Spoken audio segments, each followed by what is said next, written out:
Hello again.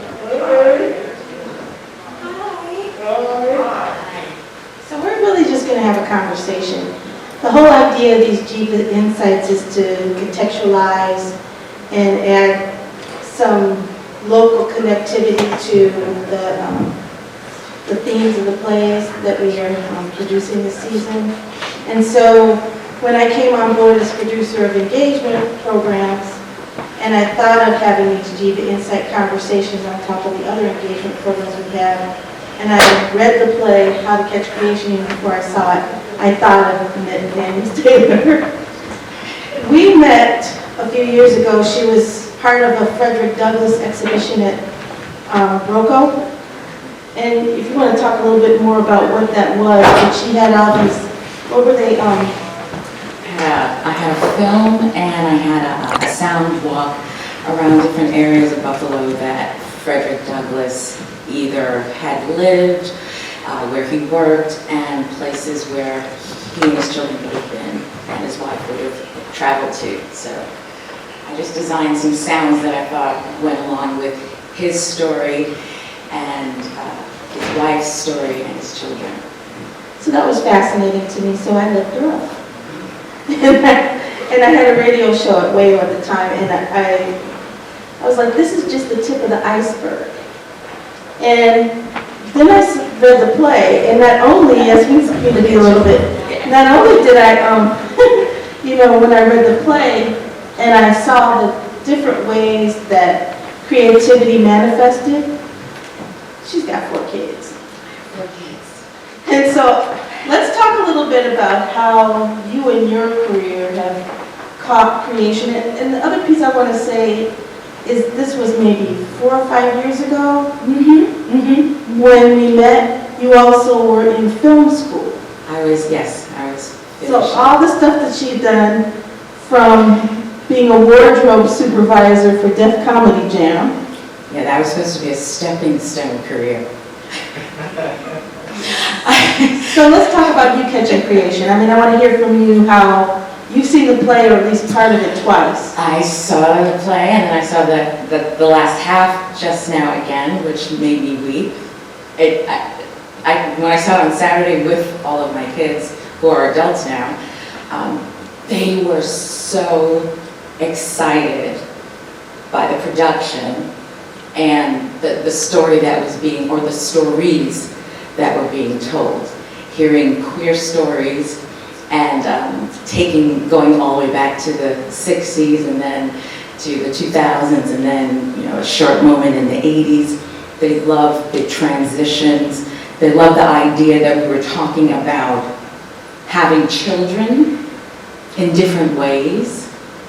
A queer couple in the 60s, a queer couple in today, a straight couple, a platonic best friend couple, all the ideas that you can catch creation, painting, writing, as a scholar, and they have grown up within that kind of environment. Their father, was a painter, and that seemed right for me when we got married. I was working with Def Comedy Jam, and I say it was supposed to be a stepping stone career because the only reason I got into the wardrobe department of film companies and production companies was because my 21-year-old brain said, well,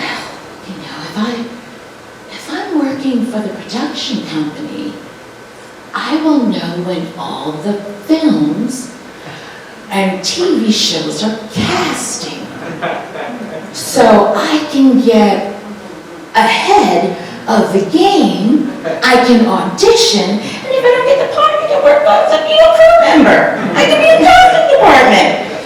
Well, what happened was I didn't have time to audition because as the Capricorn I am, I was trying really hard to like get to know all the different directors and production coordinators and line producers so that I could get in with those companies, but they were only calling me to do costumes. So by the time I got to be the wardrobe supervisor of Def Comedy Jam, I had been already working in that industry for over 10 years. And my acting credits were not accumulating. And so in order to get back on my track, I had this long conversation with my husband who was like, why do you not want to do this anymore? You make such good money. Right? And he's a painter because he wasn't about to stop painting. That was like, you're making all this money. Yeah. I can get my stuff in my studio. And this is awesome. Like, but you know, the fact that we loved each other, that was really, you know, that helped because I was able to say to him, I only did this so that I could, you know, get a heads up on being an actor. It's not helping me. It's actually hurting me, and I am very unhappy. He took that information and hooked up with a friend of his who worked for the New York City Housing Authority. I used to live in the New York City Housing Authority as a kid for like over 10 years, my family did. And so Rodney went to Spence and said, yeah, man, you know, Annette don't want to do costume design anymore. She wants to be in front of the camera. You know, she wants to write more, she wants to act. And Spence was deputy director of the Housing Authority programs. They had a connection with Lee Strasberg. So Spence called me and he said, we're having an audition for Lee Strasberg next month. I'll put you on the list if you want, because you lived in the housing authority, so I can just say you were housing. So I prepared, and I was ready to go. And I auditioned, and I got in. I got the scholarship, and a few months later, I found out I was pregnant with our third child. And so I was like, I'm enrolled. I'm enrolled. You know, when I wrote my first short play, I had Anna Strasberg give me all these great pointers, cast the play with other students in the Institute. We had a weekend run at the Marilyn Monroe Theater, and it was all about a conversation I had with someone. I had went to elementary school, and I met them again, because I lived in Staten Island. I met them on the Staten Island Ferry. And so I played her, Keisha. I was pregnant, and at the time when I met, let me explain. I wrote the story with her because when I met her, she was a self-proclaimed crackhead. And we had this 30-minute conversation where it was just her talking and me listening. And the whole time I kept seeing her as the girl I went to elementary school with and visited at her house and played Barbie dolls and, you know, ate chocolate chip cookies and listened to her mother. And here she was in front of me with, you know, this like blonde wig on and a short skirt and like nonstop laughter. And I got on the ferry and I just started writing and then we scripted it, and it was called Boat Leaving in 10 Minutes. And so I played Keisha, and by that time I was like 6 months pregnant, and So your baby was acting? My baby was acting too. And yeah, and when I made a few short films, and so whenever I need a crew, I go to my family first. Somebody, are y'all busy? Next week, I need someone with the camera, I need someone to hold the mic, I need someone to, my daughter Ruby is an amazing producer, she's extremely organized, so she's always like there, making lists, shot lists, and casting lists, and here, call these people for me because I don't want to do it. So that's sort of how I have a crew. Before we talk about you moving to Buffalo and how you made that transition and maybe how that's connected to your ability to keep catching creation, I'm assuming, I think I remember a conversation about that. But I also want you to talk about your jumpsuit in the play. Because when she came, I said, that's a fierce jumpsuit. And I guess it was Catching Creation Inspired, so. I saw Tammy, Libya wore that jumpsuit in the last scene. I said, I got something a similar color. Oh, I'm gonna wear that. And I was thinking, we talked about her clothes all through dinner. We were just like, and the dress, and those shoes, and oh, and my oldest daughter kept commenting on the pajamas, because she said, not the costume designer making sure that Libya had matching pajamas. Yes, because she knew that PhD in art would have matching pajamas. Right. And I was like, oh, yes, I actually did. So yeah, my kids are all on that. They were a little like some of the wig stuff, like you can see the lights on it. But we all love the show, and you know, the being affected when actors and writers, directors can make you cry and laugh, then gotcha, gotcha, gotcha, gotcha. Just love it. Y'all make me cry and make me laugh, and I am just, And she said yes when I reached out to her the first time. Her yes was a little bit more enthusiastic after she saw it. I love this play. I think this is just a really well put together, perfect timing play. I enjoy plays that talk about birth and creation, the idea that, you know, often in my history, in my experience, I should say, I have met many black men who have raised children who were not theirs, whether on purpose or just something that happened. And you know, historically black folks, and I'm sure there are tons of other ethnic groups, especially, you know, in the past, like the Depression days and onward, who adopted children that were not their blood or even their family. So seeing plays like this that talk about, you know, the whole idea that you can decide, you know, baby free since '87, I was just like, wow, that is just deciding your choice to not or to do. And the other part is seeing black joy with the idea of being pregnant. Do you know how many times black women have been pregnant? And it is a sad event. Like lately on Instagram, I've been seeing all these like baby reveals with black folks, and everybody is so happy, and it lightens me so much that is a truth today. You know, because in the past it was like, oh snap, what you gonna do? Whether you were married or not, what you gonna do? It's like, if you were married and you already had 2 or 3, whatever. When I was pregnant with my 4th child, my mother said, again? You're doing that again? I thought you were ready to stop that. I was like, yeah, well, you know. Yeah. Well, I only have 3, and the last one, I get those kind of comments too. And he's a beautiful person, so. Mine too, just the best. Out of the 4, they're all wonderful, but he is like, he's the sweetest.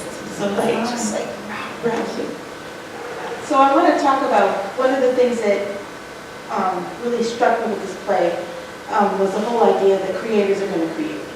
I mean, it manifests in many different ways, but they're going to create. And to connect that to you moving to Buffalo and from New York City, and you know how the Catching Creation journey from downstate to upstate manifested. Well, we moved to Buffalo. My husband was born and raised in Buffalo, and he had a lot of political and a lot of social reasons, career reasons why he had to get the hell out of Buffalo. As a young black man, how it was explained to me was, you can be the smartest, the brightest, the kindest in Buffalo. But if you're a black man, you better get the hell out of there and make your name and get your gold someplace else. Then you could come back and be, hometown boy makes good. But The black man got to get the Grammy, the Emmy, the Tony, or the Oscar. The non-black man can just, get his PhD or get a really good job and then come back. So my husband was always like, he always felt, even though he had been an internationally shown artist, he had galleries, he still felt that he wasn't getting the kind of respect that he felt he deserved in Buffalo. When we moved, though, he told me, well, born and raised in New York, studied in New York, light skin, you're going to do well in Buffalo, man, don't you worry. People going to, just say, I was born and raised in New York.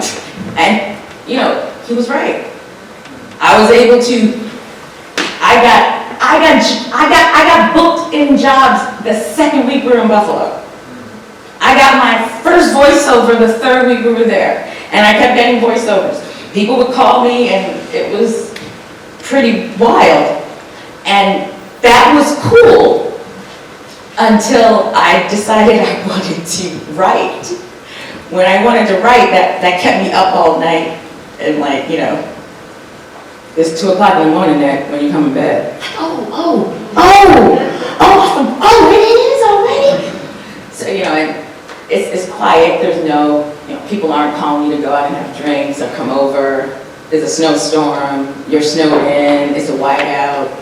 So it was easier to create. I had kids, I worked at home. The atmosphere, people were generous, and I was able to create here because I couldn't stop myself. And I think New York for me did have a lot of distractions because I had a lot of friends, and I had friends working often. So if I wasn't working, I was like watching them or going to them as opposed to focusing on my own work. And that was something my husband would always say when people would invite him to go out someplace. He would say, I got a date in my studio. Or someone said, I didn't see you at such and such a so-and-so. He would say, I was in my studio. And so I started to adopt that pattern. Oh yeah, because when you're in your studio, you get work done. We know that there are many creatives that the point is you have to go out and meet people. But when I started reflecting on writing, it was really just, I had to be prepared. So if someone asked me for something, I could say, look, here's the manuscript. So did the writing start in Buffalo? I started writing in New York, and then I stopped. But then when I came back to Buffalo, that was, there was just so much time available to focus on that, and it sort of kept calling to me. And when did film come? Film called me in 2016 when I started to get a little older. I think I just turned 51. And I thought, oh, people aren't calling me that much to do acting jobs. How can I change? Oh, maybe I should be a director. Maybe I should make films myself. Then I could just call myself. So that's basically how that happened. And then I could be an MFA and I could teach. Somebody would pay me to teach, and then if I don't want to teach, I can make movies and blah, blah. And so now you pretty much do it all.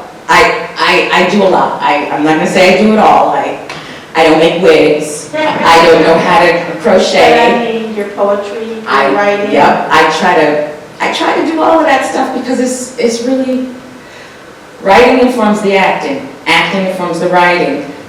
Acting informs the directing. Writing informs the directing. Directing informs the, it's just like hand in hand in hand in hand in hand. So for you, it's not separate? No, it's not. They're all connected because it's all about creation and theater, filmmaking, it's all about the collaboration. You're working on stage with another actor and they say something or do something, you're listening. Your job in a singing, when you're not speaking, is to listen. And I remember early in my career, a friend of mine was directing Spell Number 7, I was Dahlia, and she called me out in notes. You're not listening. I'm like, what? I'm not listening. I'm looking at you. And at that moment, I think I was 20, I really realized what it meant to listen. So the actor that played Riley, I was really drawn to her because there were all these moments when she is actively listening, and you can see it in, not that she's waiting to say her line, wait, finish something. No, she is listening. And I think those moments are just so beautiful. You know, watching Griffin listening to Tammy when she was explaining, look at me. You know, the things that he did with his fingers and, you know, his eyes, you know, sort of moving to sort of understand and listen. That's, you know, those are workshops for me. Just, oh, that's just beautiful. It's beautiful. And for a writer to take their work from the page, director to decide, okay, this is my vision for this. And the actor says, oh, I got this. All right, let's try this out. Rehearsals, playing, oh, that stuff is just, yeah. When your mother said you can't, how are you gonna make money doing that? It's like, Mom, I get to play. They pay me, sometimes it's not a lot, but one day it might be a lot. You know, it's just, playing is awesome, just awesome. And that's what I feel writing, acting, directing is all just playing. You know, when you edit and practice and you rehearse and you get it right, then, you know, there are people out there that want to fund you, but in the meantime, Stokes says, it's so nice just making something for myself. That's rare, you know, it's rare. And so let's talk about those rare times. Mm-hmm. When you've made something for yourself and you're conscious of it and you feel so good about it. Tell us about one time that happened to you, that you really were at some point conscious of it, that this feels so good, this is about me. I guess the first thing that comes to mind is the Frederick Douglass walk. Because it started as a graduate project, so you know I get paid for that. And I put so much work into it. So I'm writing, I'm planning, I'm directing, I'm doing a little coding, I'm singing, I'm recording, I'm doing a little composing, and I just loved it. I was in that studio days and days and days, weeks and hours, you know, cooking. I don't care about that. Dishes, I don't care about that. Laundry, y'all big. Y'all better cook your own food. There's another driver here. You better call for pizza. I don't know what that's about. I ain't got time for that. Shoot, Frederick Douglass is calling me. So, you know, it gives you some kind of real authority too. Because my kids would say, oh, my mother, so she's so nice. She's just so nice. I just love her. You know, and I know most of the time I'm just like, let it fall down my back. I don't yell a lot. I let them fall down and make a lot of mistakes. You know, I try not to impose on their lives. They're all adults now, but, you know, I give them the kind of space my mother gave me because, you know, I'm in the business now. I mean, you know, I ain't racking up the funds, but I'm able to pay my bills and I'm like really happy. So if I could tell my younger self, like my 15-year-old self, don't worry about it, girl. We got this. You're going to be doing this for fun. And people going to pay you money. People going to ask you to talk on stage. I'm going to play you to ring it in. They're going to see you. They're going to see you. I'm like, dang. So, I mean, it's, when my mother kept saying, what would you fall back on?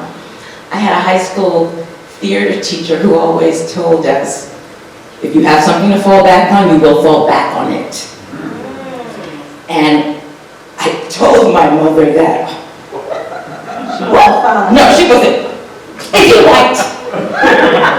Yes, he is, Mr. Friedman. And Jewish? Oh, sure. Oh, sure he told you that. Well, you little black girl, you need to have something to fall back on. And I was like, okay, I'm gonna learn how to sew. So I fell back on being wardrobe supervisor and costume designers, so that I could be close to the actors, and close to the, you know, the scandalous people. Yeah. So we've talked about how you raise your children to empower their creativity. I think that's what you're talking about. Yeah. One's an illustrator, one's a performance artist. My 19-year-old is writing a graphic novel, and my oldest daughter is a writer, but she has a day job. She has a ball bag. She got a ball bag. She don't love it, but she likes that check.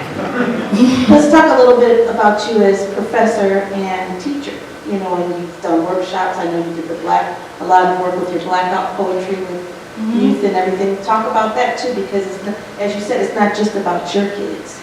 Yeah, that was one of the reasons I said I was going to graduate school. So now I'm adjuncting, part-time at Buffalo State, which I actually I enjoy it very much. I teach writing for broadcasts, so I get to help students craft commercials, podcasts, public service announcements, and their final assignment is a short film script. They seem to enjoy it because I guess I really ask them to think, and I'm really interested in them. I told them recently we had a talk about the commercials, and I had a lot of kids today, or young students, college students today, they know what's up. They know what's fake, what's real. They're not afraid to talk about it. They can see things. They know the veil is lifted. So we talked about commercials and how, yeah, it's a marketing tool to get us to buy things, to separate you from your money. I said, but you, as the writers for another generation, you can change that.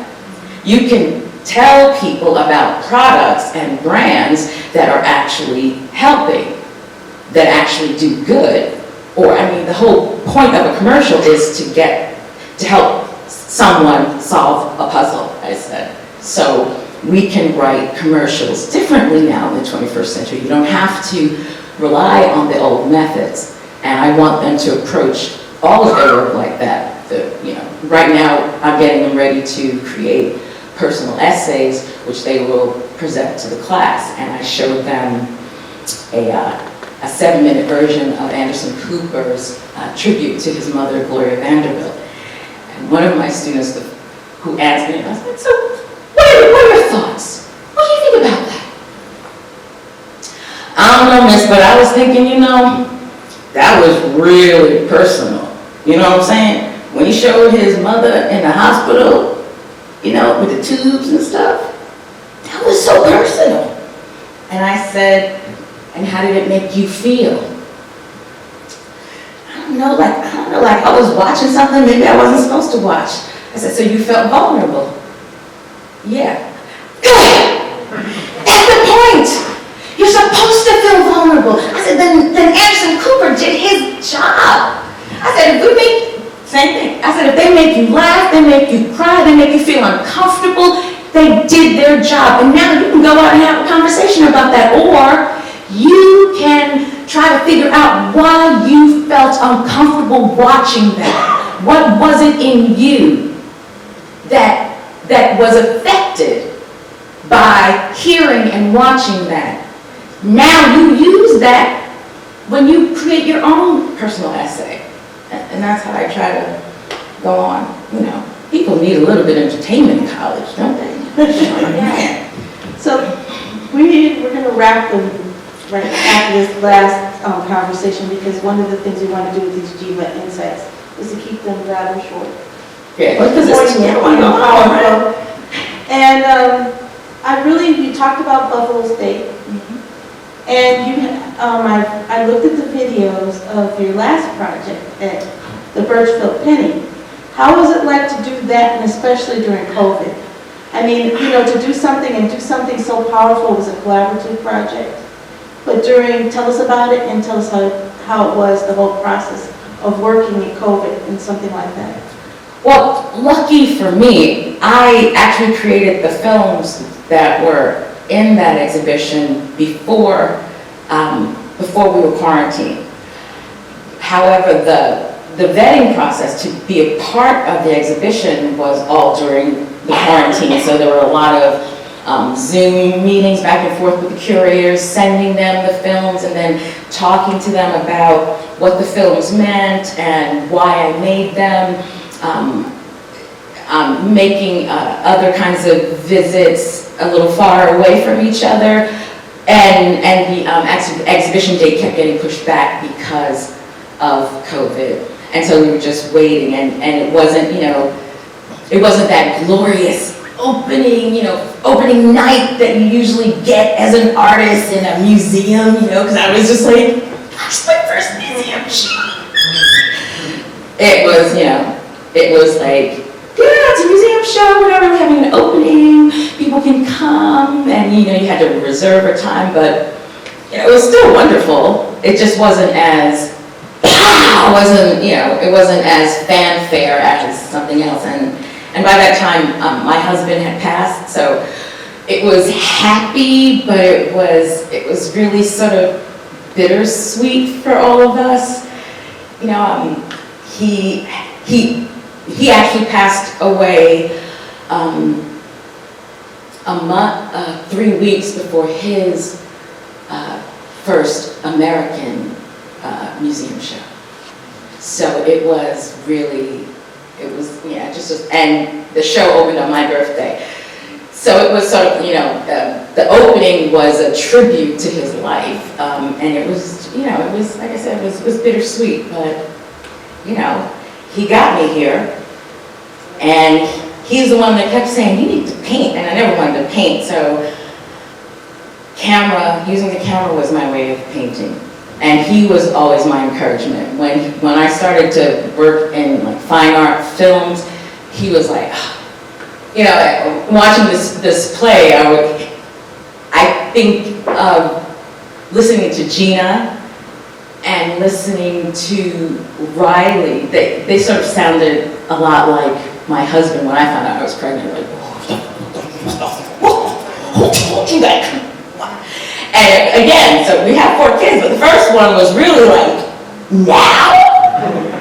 We're not ready for this. And me, I was like, it's gonna be great. It's gonna be, just imagine, I can do everything. And he was just, I gotta go to Buffalo. He left like GK and Riley, he left, but he left for a week, came to Buffalo, so his parents didn't tell his parents I was pregnant. He just had to process the idea. For him, he was like, we had been married a year, and that's not nearly long enough. I had the same circumstance. And then, you're thinking, we're married, no, I'm frightened, I'm scared to death. What are you doing? Why are you trying to control my life? Father. And then, she became the love of his life, as all of his kids became. So we create, and we still create, and it's just, it calls you. Creators gotta create. I think if you don't create, then you just get stifled, you get angry. You become that person nobody wants to be around. Something atrophies. Yes. So I'm very grateful that I've been able to have the experiences that I've been able to have, and I'm so grateful to you, Rachel, too. This is wonderful. Thank you so much for asking me to be here. Thank you for coming. I mean, like I said, I really didn't think of anybody else in this play. I just thought of you, Annette. Thank you. And I want to thank the entire cast. Absolutely. And the designers and the writer, Christine Anderson. It was a wonderful production. Everybody, y'all get your checks for real. Y'all, if I could give you a raise, I would. Because I would. This was, and my children were so happy that this was the first play we saw all together as a family. But after, since the quarantine. They were like, we went to a play that you were, I was on stage. That didn't count. Now we all sitting together, this is different. So I was really, really felt blessed and grateful that this was the play. And we saw it on my husband's, what would have been his 55th birthday, that Saturday. I did not know that. February 20th. That's why I was like, oh, we go on the 26th. And so we were all sitting there, and everyone was just, Mom, that was so great. Mom, I'm so happy. Even my boys. My oldest son loves theater. My youngest son is like, I gotta drag him. Are they gonna be explosions, Mom? Are they gonna be roller skating? No roller skating. No Spider-Man. It's a straight play. There's gonna be some laughs. Okay. Thank you so much. Thank you, Geva.